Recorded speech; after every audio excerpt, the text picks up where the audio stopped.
చూడండి ఇది back part నేను అరేంజ్ చేసుకున్నాను.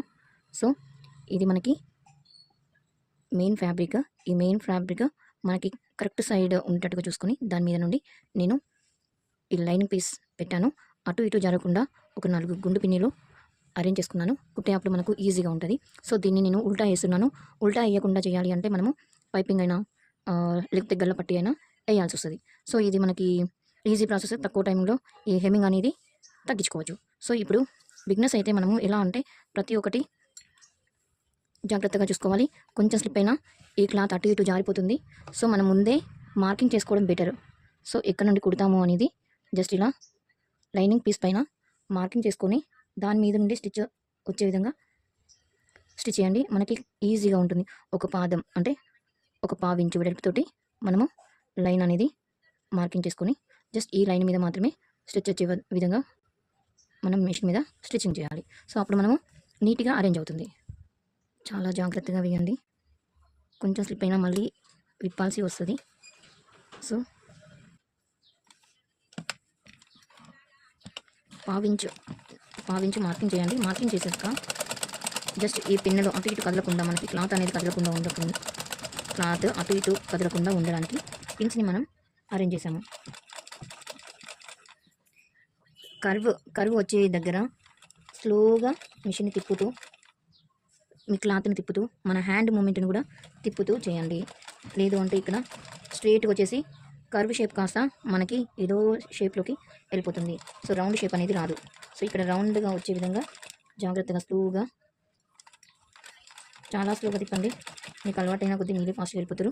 సో ఫాస్ట్ స్టార్టింగ్ కాబట్టి మనకి కొంచెం ట్రబుల్ వస్తుంది. ఇబ్బంది అనిపించినా కొంచెం స్లోగా చేయండి, పర్ఫెక్ట్గా వచ్చేస్తుంది. ఫాస్ట్గా వెళ్ళకండి. కర్వ్ వచ్చే దగ్గరికి వెళ్ళినప్పుడు చాలా స్లోగా, అంటే మనకి కర్వింగ్ పాయింట్ ఉంటుంది కదా, నెక్ రౌండ్ కోసం నెక్ రౌండ్ దగ్గర చాలా స్లోగా వెళ్ళాలి. సో ఇది నేను జస్ట్ పావించు వెడల్పుతోటి నేను కుట్టింది. సో ఇప్పుడు నేను దీన్ని కట్ చేస్తున్నాను. డైరెక్ట్గా కూడా కట్ చేయొచ్చు, కానీ డైరెక్ట్గా కట్ చేస్తుంటే క్లాత్ అటు ఇటు జారుతుంది. ఇది ఇలా అయితే ఎలాంటి ప్రాబ్లం ఉండదు.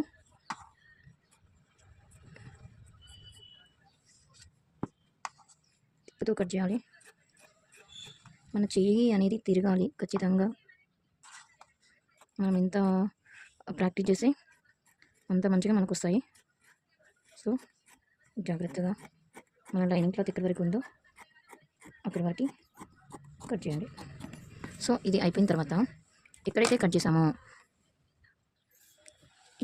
చేసామో ఆ ప్లేస్లలో చిన్నగా ఈ కుట్టు కనిపిస్తుంది కదా, ఈ కుట్టు ఎక్కడైతే ఉందో ఆ ప్లేస్లో ఈ పిన్స్ అన్ని తీసేస్తున్నాను.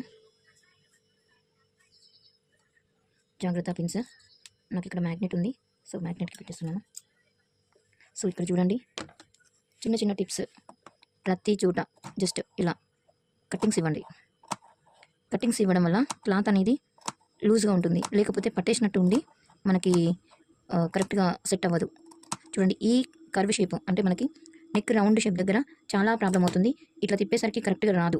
సో ఇట్లా పట్టేసినట్టు అవుతుంది. సో ఇక్కడ కొంచెం కట్టింగ్స్ ఎక్కువగా పెట్టండి. బిగినర్స్ కంపల్సరీ మనం కట్టింగ్స్ ఇవ్వడం వల్ల అది లూజ్ అనేది వదిలి మనకు కరెక్ట్గా షేపింగ్ అనేది ఇస్తుంది. సో ప్రతి చోట కుడుతుంటే మీకు అర్థమవుతుంది. స్టిచ్చింగ్ చేస్తూ ఉంటేనే అర్థమవుతుంది. చూస్తే ఏది అర్థం అవ్వదండి. చూడాలి, చేయాలి. ప్రాక్టీస్ అనేది కంపల్సరీ. ఊరికనే రాదు ఏదైనా. ఈ ప్రతి చోట నేను ఇచ్చాను చూడండి, ఇలా చిన్న చిన్నగా. ఈ కుట్టుని మాత్రం దాటకూడదు. కుట్టుని టచ్ అయితే మాత్రం ఈ కుట్టు దగ్గర నుండి మొత్తం మన షేప్ మొత్తం అవుట్ అవుతుంది. చాలా జాగ్రత్తగా ఈ కుట్టు వరకు రావద్దు. క్రాస్గా పెట్టేసి కుట్టు కంటే కొంచెం ముందు వరకే కట్ చేసేయాలి. దీన్ని నేను ఉల్టా వేసేస్తున్నాను. చూడండి, ఇట్లా తిప్పాను చూడండి. తిప్పుకుంటూ జస్ట్ ఇలా నీళ్ళతో ఇలా అనేస్తే మనకి నెక్స్ట్ తిప్పడం కోసం ఈజీగా అవుతుంది. టోటల్గా బ్లౌజ్ మొత్తం మనం ఎక్కడి నుండి ఎక్కడి వరకు అయితే మనము స్టిచ్ చేసామో ఇలా నీళ్ళతో ఒకసారి ఇలా అనడం వల్ల అది స్టిఫ్గా ఉన్నది కాస్త మనకి లూజ్గా ఉండి స్టిచ్చింగ్కి ఈజీగా అవుతుంది. సో ఇప్పుడు ఏం చేయాలి అంటే నెక్స్ట్ ఇలా కుట్టుని ఇలా అన్నాం కదా, రివర్స్లో తీసేసి ఇంతకుముందు మనకి ఇలా ఉంది కదా, సో మనకి ఇంతకుముందు ఇలా ఉంది, ఇలా అనేసి దీన్ని లోపలికి ఫోల్డ్ చేసి ఇక్కడ నుండి నేను పైనుండి స్టిచ్ చేస్తాను. సో పైనుండి స్టిచ్ చేయడం వల్ల మనకి హెమ్మింగ్ అనేది ఉండదు. లేదు ఇలా ఉండాలి అంటే నార్మల్గా ఎలా ఉందో సేమ్ అదే విధంగా వేసేసి, అంటే ఉల్టా సైడ్ కాకుండా నార్మల్ సైడ్ సీదా సైడ్ పెట్టేసి సేమ్ ఇలా కుట్టేస్తే మనకు ఇలా వస్తుంది. ఇది సీదా సైడ్ అనుకోండి. సో ఇలా ఉన్నదనుకోండి, మనకి ఇక్కడ పైపింగ్ అనేది వేసుకుంటూ వెళ్ళాలి. పైపింగ్ వీడియో కూడా ఒకటి తీస్తాను. సో ఇది మాత్రం నేను ఉల్టా వేస్తున్నాను. ఎలాంటి హెమ్మింగ్ అవసరం ఉండదు. సో ఇది ఇలా ఉల్టా తీసేసి జస్ట్ ఎక్కడైతే చూడండి ఇక్కడ కరెక్ట్గా లైనింగ్ క్లాత్ కనిపించకుండా ఇలా చేస్తూ స్టిచ్చింగ్ చేస్తూ వెళ్ళాలి. ఈ ప్లేస్లో స్టిచ్చింగ్ పడుతుంది, చాలా జాగ్రత్త.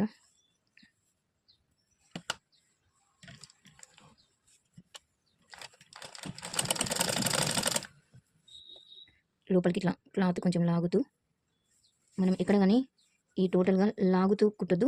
జస్ట్ లైనింగ్ క్లాత్ మాత్రం ఇట్లా కిందికి అనేసాను, కనిపించకుండా ఉండడానికి మాత్రమే. సో ఇలా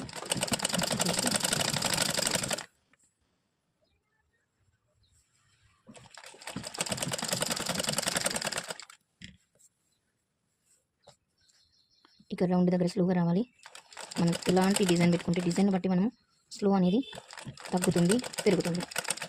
కంపల్సరీ ఇక్కడ కర్వ్ లాగా వస్తుంది కదా, రౌండ్ షేప్ రావాలి అంటే ఖచ్చితంగా జాగ్రత్తగా చూస్తూ స్టిచ్ వేయాల్సిందే. ప్రతి చోట ఇలా లైనింగ్ క్లాత్ని కొంచెం లోపలికి లాగేసిందంటే మనకి కరెక్ట్గా పెట్టుకోవడానికి ఈజీగా అవుతుంది, కుట్టడానికి ఈజీ అవుతుంది.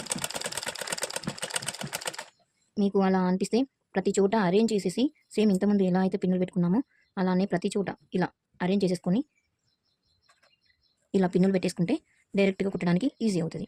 సో పిన్నులు మెయిన్ ఇంపార్టెంట్. సో ఇలా ఇప్పుడు నాకు ఈజీ అవుతుంది పిన్ను పెట్టడం వల్ల. ఇలా కుట్టడం నాకు చాలా ఈజీ అవుతుంది. పిన్స్ పెట్టుకోవచ్చు. మీకు ఈజీ ఎలా ఉంటే అలా కంఫర్ట్గా కుట్టండి. కుడుతుంటే మీకు చాలా అర్థమవుతుంది. మీకే ట్రిక్స్ తెలిసాయి. టిప్స్ అనేది ఆటోమేటిక్గా తెలిసిపోతాయి. ఎక్కడ తక్కువ చేసాము అనేది కూడా మనకు అర్థమైపోతుంది. ఇది నాకు బ్యాక్ పార్ట్ నెక్ అయిపోయింది. సో నెక్స్ట్ ఏం చేయాలి అంటే రివర్స్లో తిప్పేసి ఇది లైనింగ్ పీస్ లూజ్ కుట్టుతో ఇది టోటల్గా నేను స్టిచ్ చేసేస్తాను. ఈ లైనింగ్ క్లాత్ ఎక్కడైతే ఉందో ఆ టోటల్గా లైనింగ్ క్లాత్ చుట్టూ స్టిచ్ చేస్తూ ఉంటాను. చాలా జాగ్రత్తగా ఉండాలి. ఇక్కడ కూడా క్లాత్ అటు ఇటు వెళ్ళే అవకాశాలు ఉంటాయి. మీరు పిన్నులు పెట్టుకున్నా పర్లేదు, కానీ నీట్గా వచ్చే విధంగా మీరు చూసుకోండి. మనకు నీట్నెస్ ఇంపార్టెంట్. పిన్నులు పెట్టుకుంటే మీకు చాలా ఈజీగా అవుతుంది. సో ఇలా ఎక్కడ వరకు ఉందో చుట్టూ లైనింగ్ క్లాత్ ఎక్కడ వరకు ఉందో చుట్టూ నేను వేసేస్తున్నాను.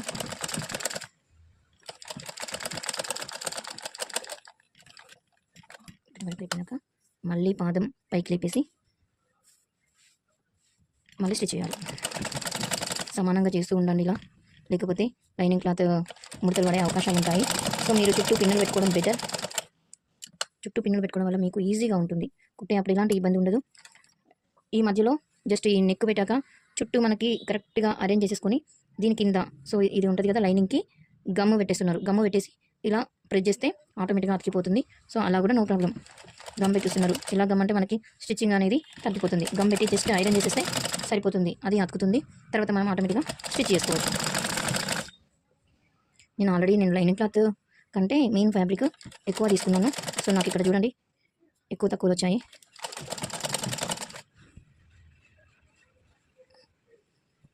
జాగ్రత్త. సో చూస్తూ పైన కింద లేకపోతే క్లాత్ సరిపోదు. చాలా జాగ్రత్తగా చూస్తూ, అందుకే ఎక్కువ తీసుకోమని చెప్పాను.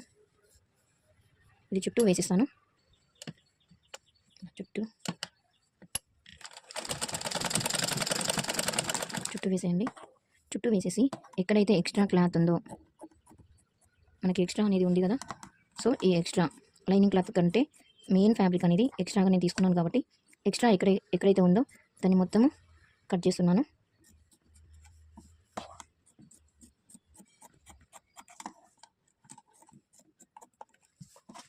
చూడండి ఇది నాకు లైనింగ్ క్లాత్ కంటే ఎక్కువనే ఉందండి.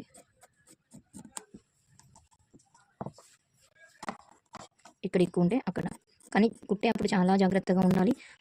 క్లాత్ అనేది అటు ఇటు కదులుతుంది, కదలకుండా పిన్స్ పెట్టండి. అది మెయిన్ టిప్. ఆ పిన్స్ పెట్టాకనే మీరు కుట్టడం స్టార్ట్ చేస్తే మీకు క్లాత్ అనేది అటు ఇటు జరగదు. చాలా టైమ్స్లో క్లాత్ మనకు వచ్చి కదా అని స్పీడ్గా పెట్టేస్తే చాలా ఇబ్బంది పడాల్సి వస్తుంది. మళ్ళీ పాస్ వస్తుంది. కుట్టడం కంటే ఇప్పడం చాలా ఇబ్బంది. ఇది నాది ఇలా వచ్చింది. సో ఇప్పుడు నేను సెంటర్కి ఒకసారి ఫోల్డ్ చేస్తున్నాను. చూడండి మనం ఇలానే కదా మార్కింగ్ చేసింది. సో ఇలా చేశాక నేను ఇక్కడ హాఫ్ ఇంచ్కి మన మార్జిన్ లైన్ సైడ్ హాఫ్ ఇంచ్కి కింద నేను చెప్పేది వేస్ట్ లైన్ పైన హాఫ్ ఇంచ్కి మార్క్ చేశాను కానీ కట్ చేయలేదు. సో నేను ఇప్పుడు కట్ చేస్తున్నాను. చూడండి ఇది ఏంటి అంటే బ్లౌజ్ వేసుకున్నాక కిందికి కనిపించకుండా ఉండడం మాత్రమే. నెక్స్ట్ ఏంటంటే మనది ఇది ఉంది కదా డాట్, ఈ డాట్ని ఇలా స్టిచ్ చేయాలి. ఆల్రెడీ మార్కింగ్ పెట్టుకున్నారు కదా హాఫ్ ఇంచ్. సో అక్కడ నుండి మార్కింగ్ చేసిన దగ్గర నుండి ఎక్కడైతే డాట్ పెడుతుందో అక్కడి వరకు క్రాస్గా వెళ్ళండి. చూడండి మనం ఎలా అయితే క్రాస్గా పెట్టామో లైన్, ఎలా అయితే గీసామో అలానే క్రాస్గా వెళ్ళాలి. చూడండి ఇక్కడ ఉంది నాది ఇంకొకటి ఆల్రెడీ మార్కింగ్ చేశాను.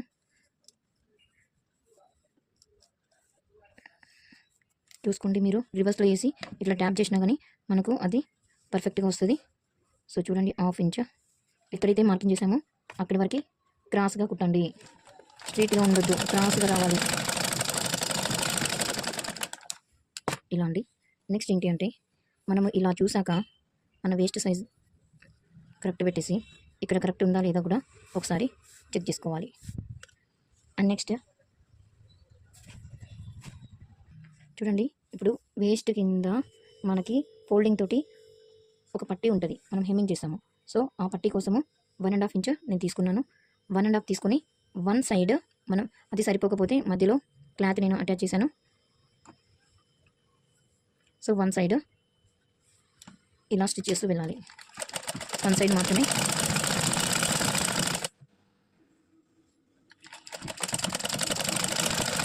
ఇది మనకి నడుము వేస్ట్ లైన్ పైన స్టిచ్ చేసే బెల్ట్, వేస్ట్ బెల్ట్ అని అంటాము. సో ఇది నేను ప్రిపేర్ చేశాను. దీనిని మనం ఇక్కడ ఏదైతే వేస్ట్ లైన్ ఉందో అక్కడ పావించి మార్కుని ఇలా చూడండి. ఇది మనది బ్లౌజ్, ఇది వేస్ట్ లైన్ మీద సీదా సైడ్ పెట్టేసి ఇది ఉల్టా సైడ్ పెట్టి ఇక్కడ నేను స్టార్ట్ చేస్తున్నాను. ఇక్కడ నుండి చిన్న కుట్టు వేయండి. ఇక్కడ మనకి ఎక్కడైతే డాట్ పెట్టామో డాట్ కనిపిస్తుంది కదా, ఈ డాట్ దగ్గర కొంచెం ఇది ఫోల్డ్ చేయాలి. ఇలా ఏదైతే నడుము పట్టి ఉందో దీన్ని ఇలా ఫోల్డ్ చేయాలి.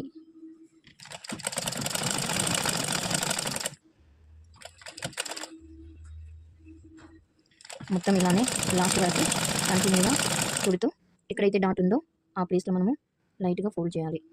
ఇలా ఫోల్డ్ చేయడం వల్ల లాగినట్టుగా ఉండదు. బ్యాక్ సైడ్ ఫోల్డ్ చేయకుండా కుట్టిందంటే అది బ్యాక్ కరెక్ట్ ఫిట్ అవ్వదు. ఖచ్చితంగా ఫోల్డింగ్ అనేది చేయాలి. ఇది ఫోల్డింగ్ అయిపోయిన తర్వాత ఎక్స్ట్రా ఉన్న క్లాత్ నేను కట్ చేశాను. తర్వాత ఈ లైనింగ్ పీస్ మీద ఇలా చేసేసి నీళ్ళతో ఇలా అనేసి టోటల్గా నీళ్ళతో ఇలా అని ఇక్కడ ఈ పీస్ లైనింగ్ పీస్ ఉంది కదా ఇప్పుడు మనం కుట్టింది, ఈ లైనింగ్ పీస్ మీద కుట్టొచ్చే విధంగా పైనుండి ఒకటి వేసేయాలి.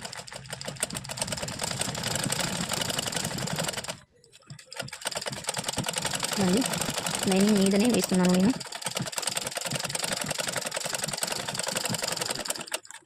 నెక్స్ట్ ఈ లైనింగ్ పీస్ని దీన్ని ఇట్లా రివర్స్గా చేసేసి ఈ లైనింగ్ పీస్ వరకు మనం ఇక్కడ స్టిచ్ చేసాం కదా, ఆ స్టిచ్చింగ్ వరకు ఇలా ఫోల్డ్ చేస్తూ లోపలికి ఒక స్టిచ్ వేయాలి. ఆ లోపలికి స్టిచ్ చేయడం వల్ల నార్మల్గా పెద్ద కుట్టు పెట్టి మనం స్టిచ్ చేసి తర్వాత హెమ్మింగ్ చేసేసి ఆ కుట్టుని మనం రిమూవ్ చేయాలి. సో ఈ కుట్టు అనేది మరీ ఎడ్జెస్కి వేయకుండా మిడిల్లో వేస్తే మనం హెమ్మింగ్ చేసేటప్పుడు ఈజీ అవుతుంది.